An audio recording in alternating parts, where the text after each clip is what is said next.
Hello, it's time to noontime prayer. I brought the third Bible study guide of third quarter of 2025.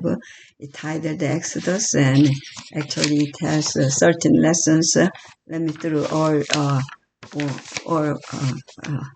the contents 1 through 13. Yeah, lesson 1, oppression, the background and the birth of Moses. 2, the burning bushes. 3, rough start. 4, the plagues. 5, Passover. 6, through the Red Sea. 7, the bread and water of life. 8, covenant at Sinai. 9, living the law. 10, the covenant and the blueprint. 11, apostasy and the intercession. 12, please show me your glory. 13, the tabernacle. Now let's go to the lesson 8. Today is the Monday, and covenant at Sinai. Memory text comes from the Exodus 19, 4 through 6. You have seen what I did to the Egyptians and how I bore you on eagle's wings and brought you to myself. Now therefore, if you will indeed obey my voice and keep my covenant, then you shall be a special treasure to me above all people, for all the earth is mine, and you shall be to me a kingdom of priests and a holy nation.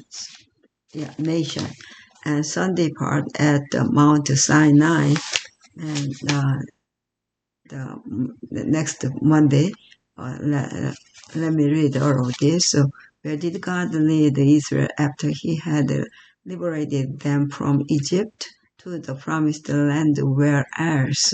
However, geographically correct, and answer is theologically wrong. God himself answers it. And you yourselves have been what I did to Egypt, and how I carried you on eagle's wings and brought you to myself. Exodus 19:4, NIV emphasis added. Thus, the biblical theological answer to the question reveals God's priority and goal. The Lord brought them to himself. When humans depart from God, he searches for them and calls them back to himself. The best model of this profound truth is in the Garden of Eden, when Adam and Eve sinned against God, disobeyed his command, and hid from him. He took the initiative and called, "Where are you?" Genesis 3:9. He always makes the first step. Jude states this eloquently: "Come to me, all you who labor and are heavy laden, and I will give you rest. Take my yoke upon you and learn from me, for I am gentle and lowly in heart, and you will find rest." Matthew 11:28-9. God calls out to all of us. Our eternal destiny depends on our response. And Sunday at Mount Sinai. So there are Exodus 19:1 through 8. What did God promise them here at the base of Mount Sinai?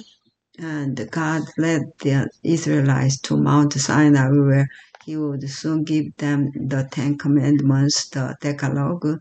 Jebel Musa elevation, 7,497 feet, or 2,285 meters in the Sinai Peninsula, is likely where Moses met with God several times. For example, Exodus 3:1 and 19:2 and 24:18.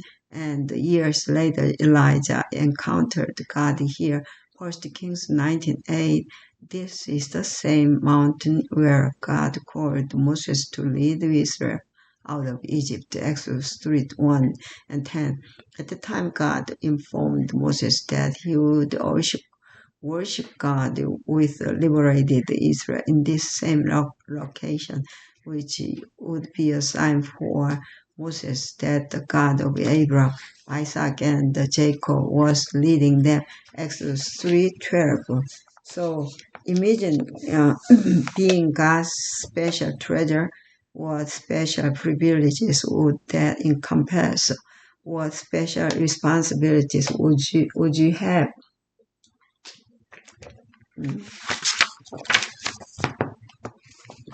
And the Monday part today.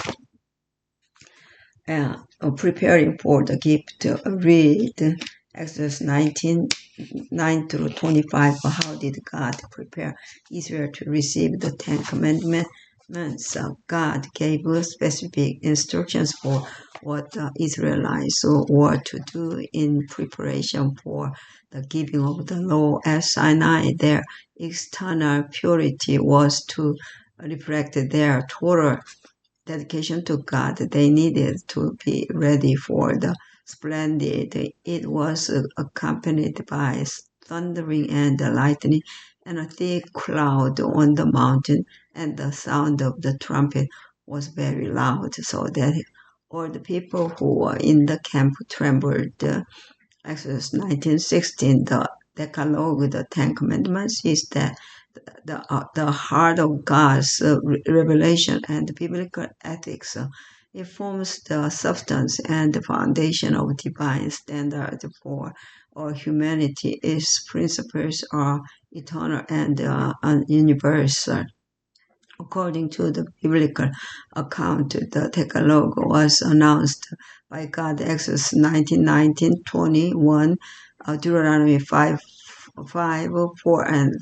and 24, and was written by him, Exodus 24:12, 31:18, and 5:22. It was twice given to Moses as a special gift, Exodus 32:19 and 34:1, Deuteronomy 10:1 and 2. In the book of Exodus, the Decalogue is called the testimony. Hebrews added to Exodus 31:18, while it is named the words of the covenant. Hebrews Divrei Heveret.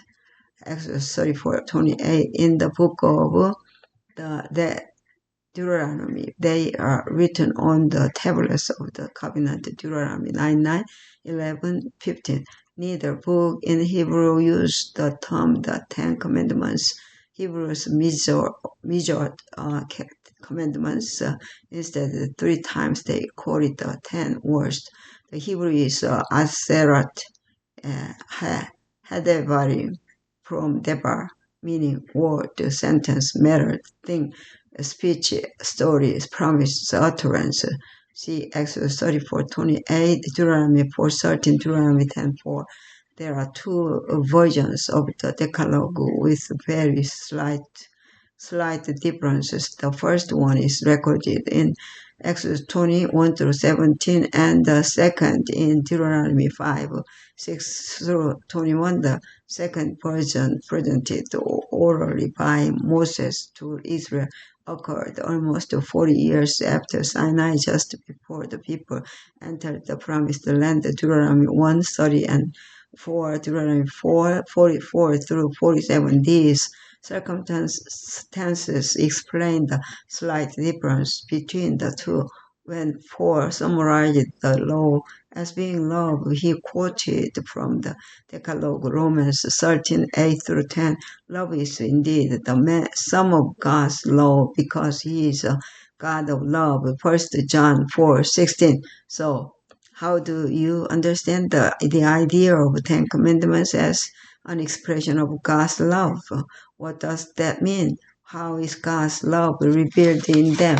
Yeah, you're gonna check here the Hebrews, word. And there I go Tuesday, and the gift of the Decalogue. Read Exodus 21 through 17.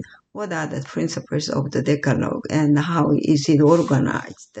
Note that the Decalogue does not begin with the commands, but with God's gracious action for his people. I'm the Lord your God who brought you out of Egypt, out of the land of slavery. Exodus 22. The Lord first shows his grace by giving freedom and salvation to Israel, and only then does he reveal his will. These commandments were to be observed out of love and gratitude for what God did for them. God's key summation word for the Decalogue is love. Romans 13:10. The greatest commandment is the commandment of love, which is expressed in two ways: love to God, Deuteronomy 6:5, and love to our neighbor, Leviticus 19:18. In the first four commandments, the Decalogue interprets what it means to love God. In the following six commandments, the law interprets what it means to love your neighbor. The Decalogue begins with honoring God above all vertical love and continues with respecting others, horizontal love. Yeah, there are 10. 1. Honoring and revering God by giving him the first and the highest place in every situation of our life. The first commandment. 2. Honoring and preserving God's unique position and not replacing him by either in any form, either physical, symbolic, or spiritual. Our purest affections belong to the Lord. The second commandment. And 3. Third, revering God's name, his reputation and character. The third commandment. 4.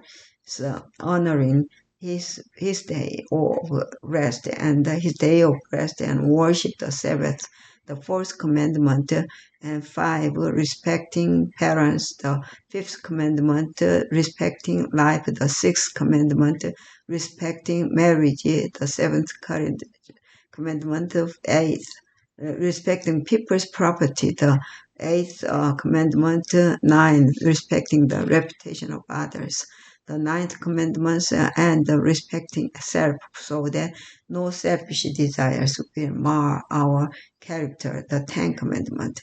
As Jesus himself said, if you love me, you will keep my commandments. John 14:15. See also 1 John 4:20-21.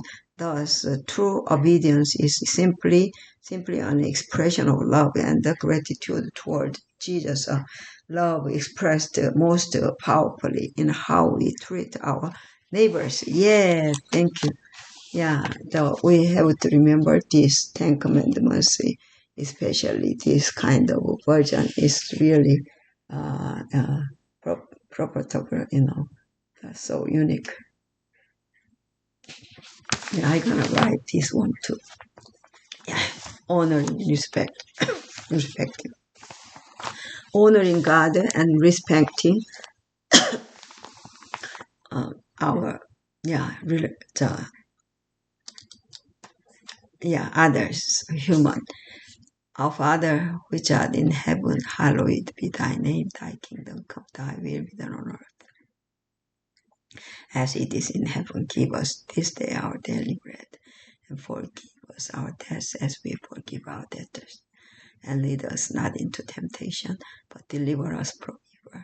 For thine is the kingdom and the power and the glory forever and ever. Amen. Amen. Yeah, may God bless all of you. Yeah, let's go together. Amen. Amen.